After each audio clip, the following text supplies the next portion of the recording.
हाय। तो आज हम पढ़ेंगे स्ट्रक्चरलिज्म और फंक्शनलिज्म के बारे में। ये साइकोलॉजी के ना सबसे पहले दो स्कूल्स हैं। सबसे पहले आया था स्ट्रक्चरलिज्म, उसके बाद आया था फंक्शनलिज्म। बट स्ट्रक्चरलिज्म और फंक्शनलिज्म दोनों ही 1896 में है। बट ऐसा क्या हुआ कि साइकोलॉजी को दो स्कूल्स एक ही ईयर में अडॉप्ट करने पड़े? तो हम पहले ये समझते हैं कि इनकी शुरुआत कहाँ से। तो शुरुआत होती है स्ट्रक्चरलिज्म के विलियम वुंड से। विलियम वुंड सबसे सबसे ज्यादा इंपॉर्टेंट है, क्योंकि अगर ये ना होते ना तो आज भी साइकोलॉजी को फिलॉसफी का ही एक पार्ट समझ के उसी के अंदर पढ़ाया जाता। इन्होंने कहा था कि साइकोलॉजी फिलॉसफी से बिल्कुल अलग है। हमें साइकोलॉजी को एक साइंटिफिक स्टडी की तरह समझना चाहिए। इसलिए इन्होंने 1879 में लिप्जिंग जर्मनी में एक साइकोलॉजिकल लैब एस्टेब्लिश की। वहां पे अपने इन्होंने कुछ ट्रेन स्टूडेंट्स लिए जिन्हें फिजियोलॉजिकल सेल्फ ऑब्जर्वेशन ये टेक्निक सिखाई। अब इस टेक्निक में क्या होता है? इस टेक्निक के थ्रू आप अभी प्रेजेंट में कॉन्शियसली जो भी चीज फील कर रहे हो, ठीक है, थ्रू सेंसेशन, फीलिंग और विल, इन तीनों के अकॉर्डिंग जो भी चीजें आप फील कर रहे हो आप वो डिस्क्राइब करोगे। आप अपनी किसी भी प्रायर नॉलेज मेमोरी का यूज नहीं करोगे। आप जो भी कॉन्शियसली देख रहे हो बस उन्हीं को इन तीन चीजों के थ्रू, तीन एलिमेंट्स के थ्रू एक्सप्लेन करोगे। ठीक है, ये था इसका ब्रीफ इंट्रोडक्शन। अब हम समझते हैं कि स्ट्रक्चरलिज्म डेप्थ में क्या है। डेप्थ में समझने से पहले हम ये देखते हैं कि विलियम वुंड कौन थे और उनका काम क्या था। अब इन्होंने कहा था कि जो भी साइकोलॉजी को स्टडी करे वो साइंटिफिकली करे। अब इसे प्रूव भी तो करना था ना इन्होंने। तो इन्होंने क्या किया, अपने ही स्टूडेंट्स पे एक एक्सपेरिमेंट किया। एक्सपेरिमेंट में ये स्टूडेंट को कोई भी स्टिमुलस दिखाते और उन्हें कहते कि अपने मेंटल एक्सपीरियंसेस मींस आपने जो भी देखा उसे सेंसेशन, फीलिंग और विल के अकॉर्डिंग डिस्क्राइब करो। अब सेंसेशन क्या होती है? मतलब मैंने आपके सामने कोई स्टिमुलस रखा, सपोज करो कि मैंने आपके सामने एक एप्पल रखा और आपको नहीं पता कि एप्पल क्या है, क्योंकि इन्होंने कहा था कि अपनी प्रायर नॉलेज और किसी भी मेमोरी का यूज नहीं करोगे, इसलिए आप डायरेक्ट नेम नहीं ले सकते उस चीज का। आपको उन चीजों को टुकड़ों में तोड़ के मुझे समझाना है।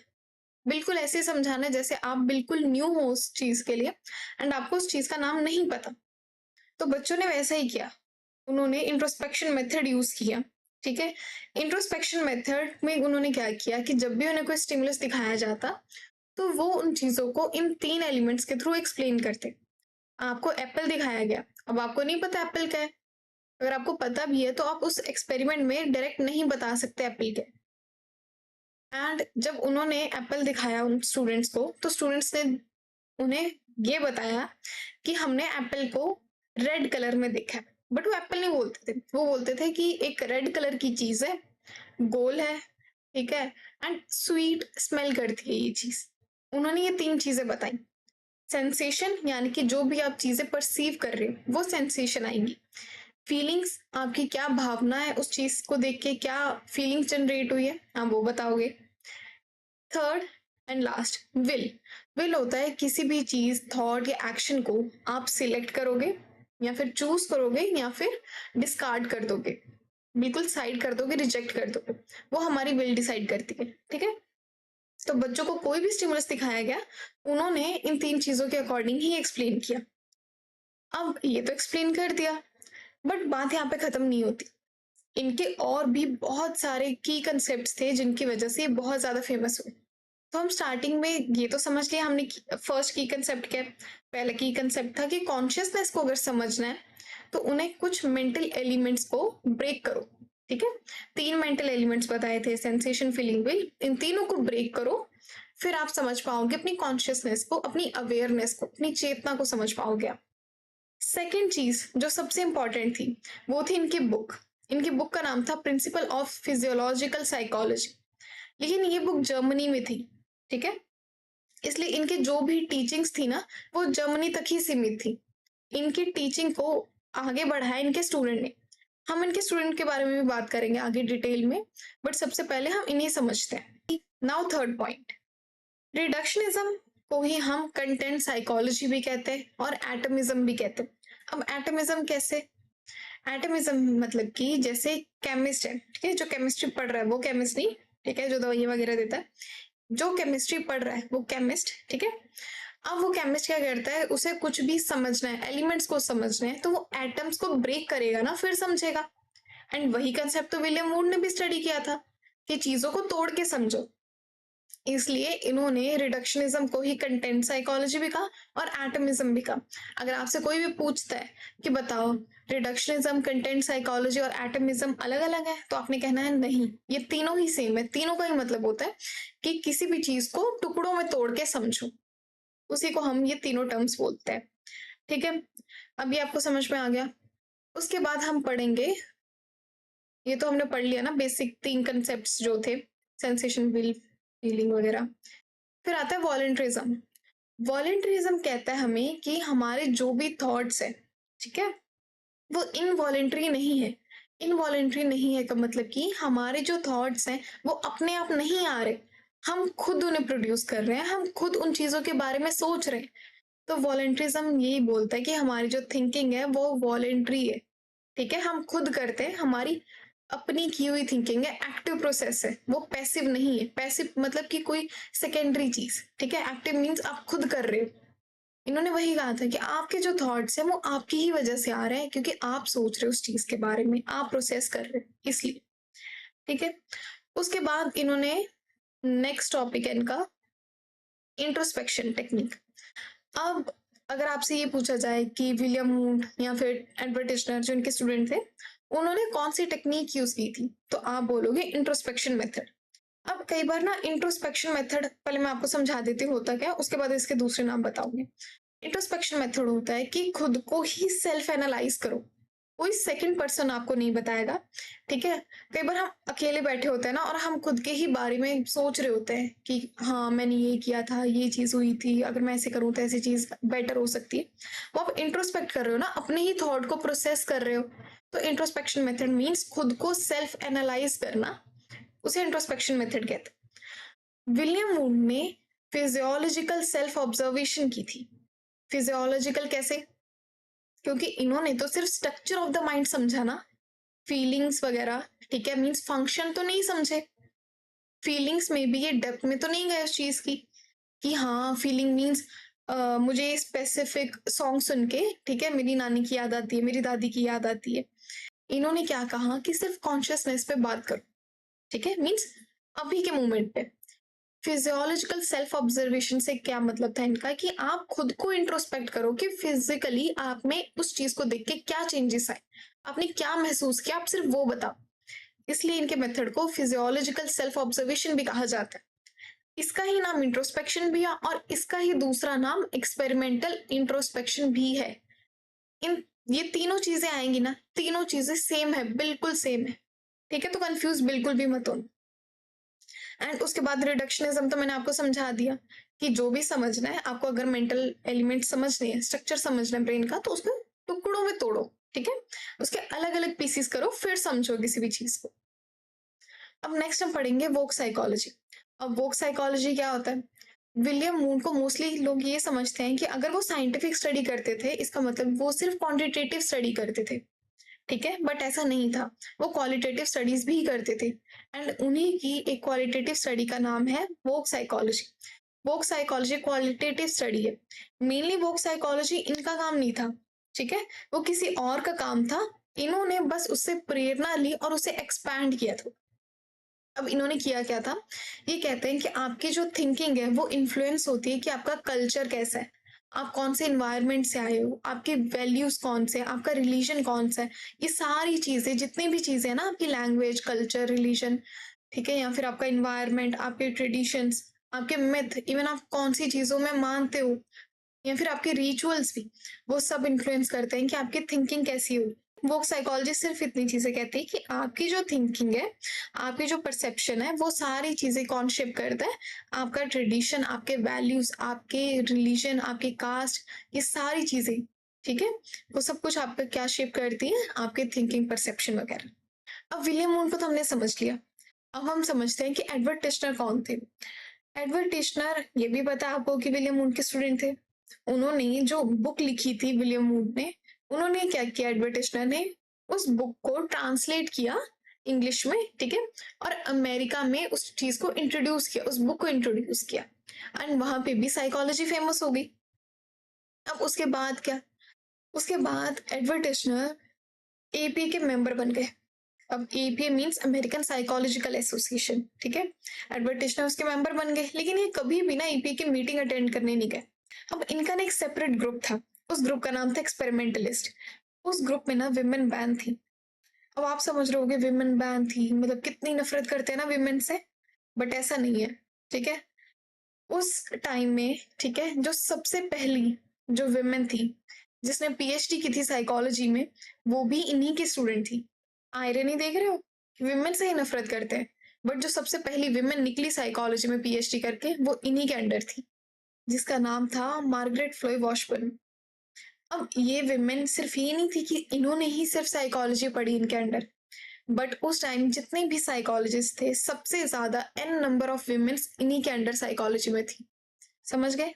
मतलब कहते थे कि विमेन्स पसंद नहीं है, बट ऐसा नहीं था कि एम्पावर भी नहीं करते थे। अब जैसे इनकी डेथ हुई, उनकी डेथ के बाद स्ट्रक्चरलिज्म भी बिल्कुल मतलब स्ट्रक्चर कुछ रहा ही नहीं, टूट गया स्ट्रक्चरलिज्म।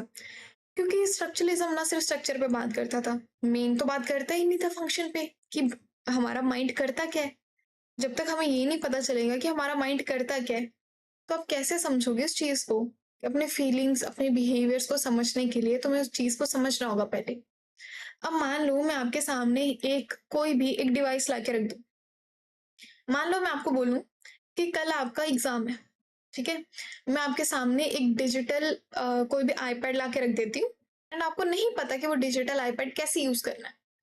अब आप सोच रहे होगे कि ओहो कल तो पेपर है, अब ये भी नहीं पता। ऑब्वियसली अगर आपको नहीं आता आईपैड यूज करना तो कैसे चलेगा, आप पेपर में फेल हो जाओगे। वही चीज है ना, जब आपको कोई चीज नहीं पता कि उसका काम क्या है, काम कैसे करती है, जब तक उसका काम ही नहीं पता, आपको समझ में ही नहीं आएगा कि उसका फंक्शन क्या है, उसे हैंडल कैसे करना है, तो आप कैसे उसमें अपना टेक्स्ट, अपनी चीजें फिट कर दोगे? नहीं कर पाओगे ना। तो इसी चीज को अपने माइंड को बेटर समझने के लिए, उसके फंक्शनिंग को बेटर समझने के लिए हमने स्ट्रक्चरलिज्म को हटा के हम एक नया स्कूल लेके आए जिसका नाम था फंक्शनलिज्म। अब फंक्शनलिज्म ना उसी साल में आया था 1896 में। ये दोनों स्कूल एक ही साल में, एंड ये स्कूल इंट्रोड्यूस किया था विलियम जेम्स ने। विलियम जेम्स एक फिलोसफर थे, अमेरिकन साइकोलॉजिस्ट थे, ठीक है। अब कहानी की शुरुआत होती है कि फंक्शनलिज्म है क्या, पहले हम ये समझते हैं। फंक्शनलिज्म कहता है कि फंक्शन को समझो।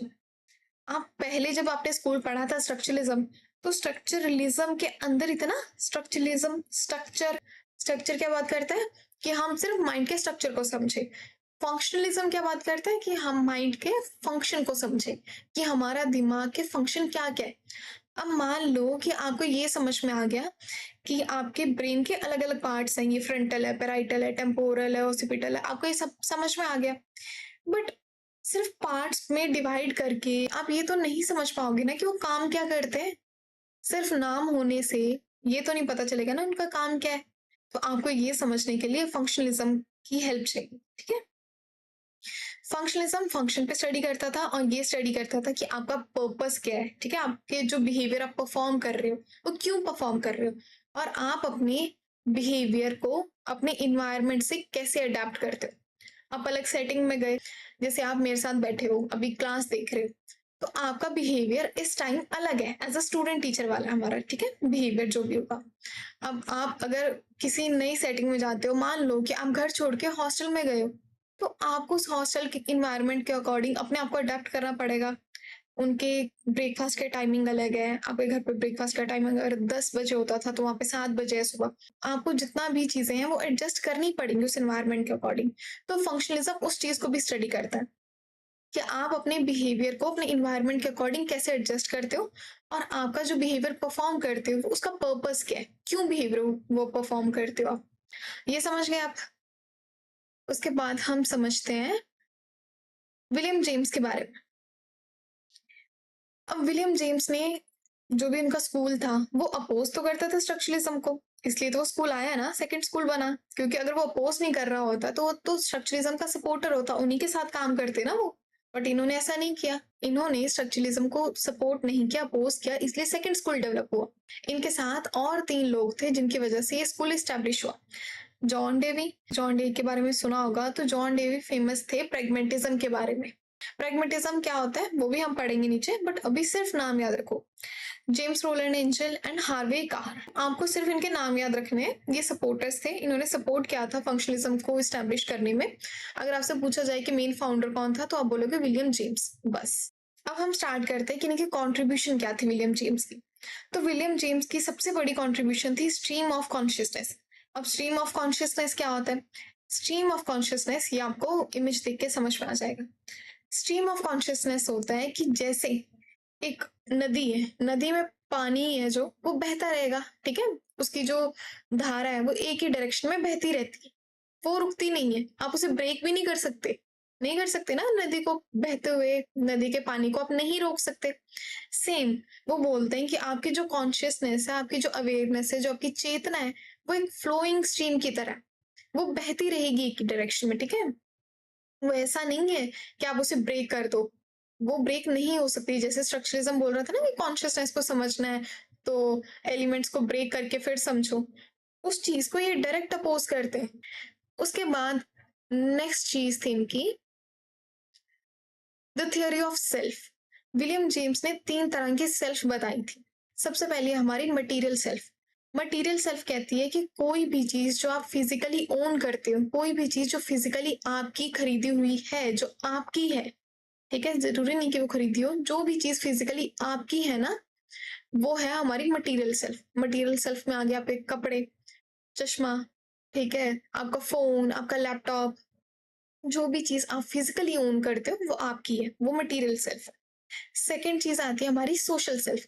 सोशल सेल्फ क्या कहती है कि आप एज एन इंडिविजुअल, आपके अंदर भी बहुत सारी पर्सनालिटीज हैं जो लोगों से जब आप इंटरेक्ट करते हो तो वो निकलती हैं।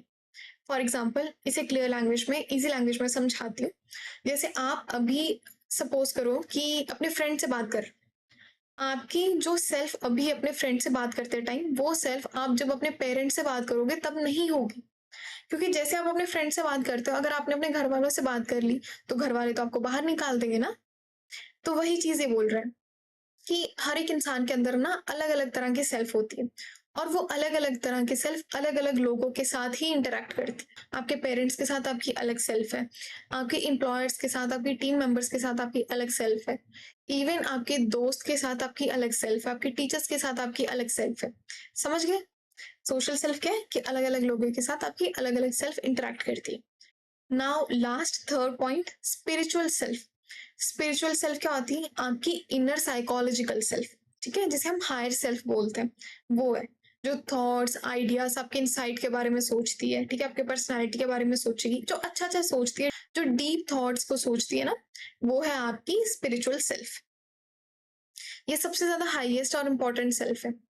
स्पिरिचुअल वर्ड से याद रखना, स्पिरिचुअलिटी को बहुत ज्यादा मानते हैं ना इंडिया में, तो इसे याद रखना, स्पिरिचुअलिटी मीन्स सबसे हायर सेल्फ।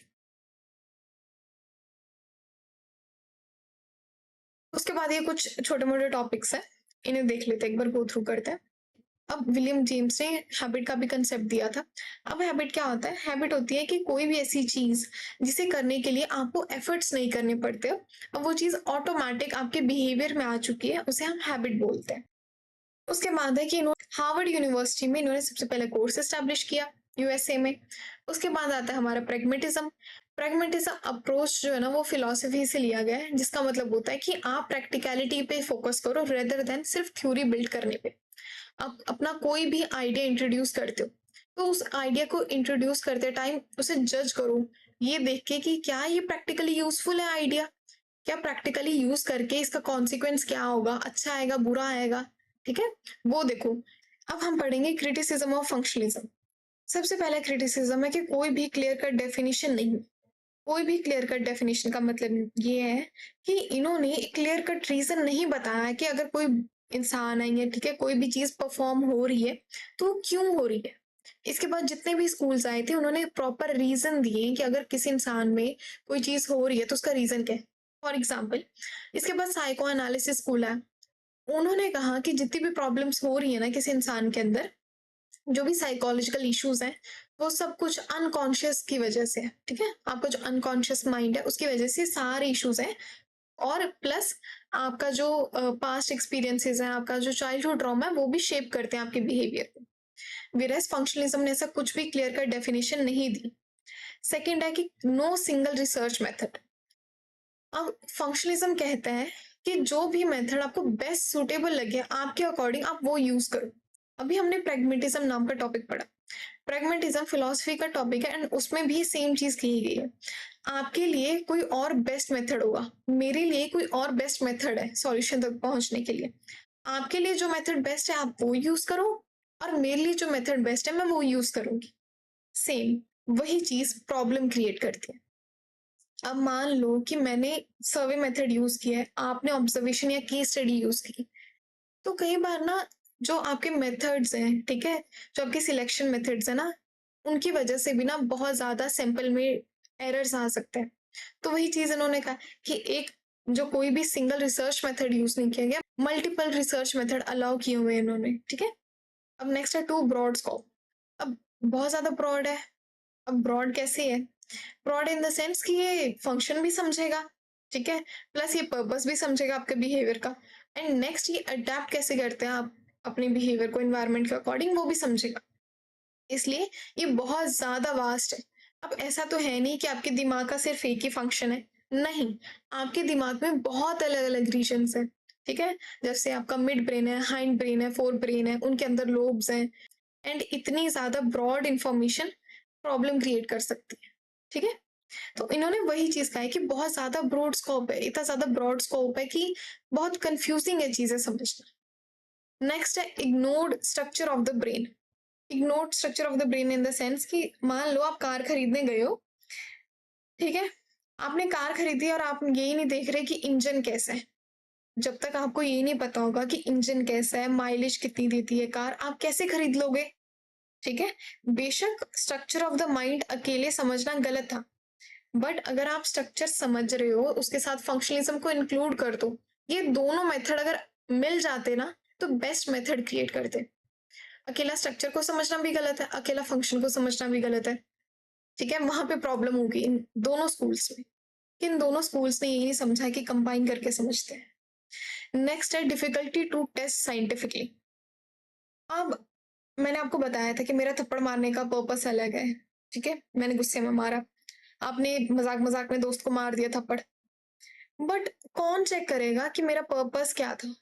क्या पता मैं आपसे झूठ बोल दूं, क्या पता कि मेरा असली पर्पस कुछ और हो, क्या पता कि मैं जेलिस हूँ उस इंसान से, क्या पता मुझे गुस्सा नहीं है, मैं बस चाहती हूँ कि वो इंसान मेरी नजरों से दूर हो जाए, एंड क्या पता मैंने सच में मजाक में मारा और सामने वाले ने ये समझ लिया कि मैं गुस्से में हूँ। समझ रहे हो? आप किसी इंसान के पर्पस को कैसे डिपिक्ट कर सकते हो? आप नहीं प्रूव कर सकते साइंटिफिकली किसी इंसान का पर्पस क्या है किसी चीज या किसी बिहेवियर को परफॉर्म करने के लिए।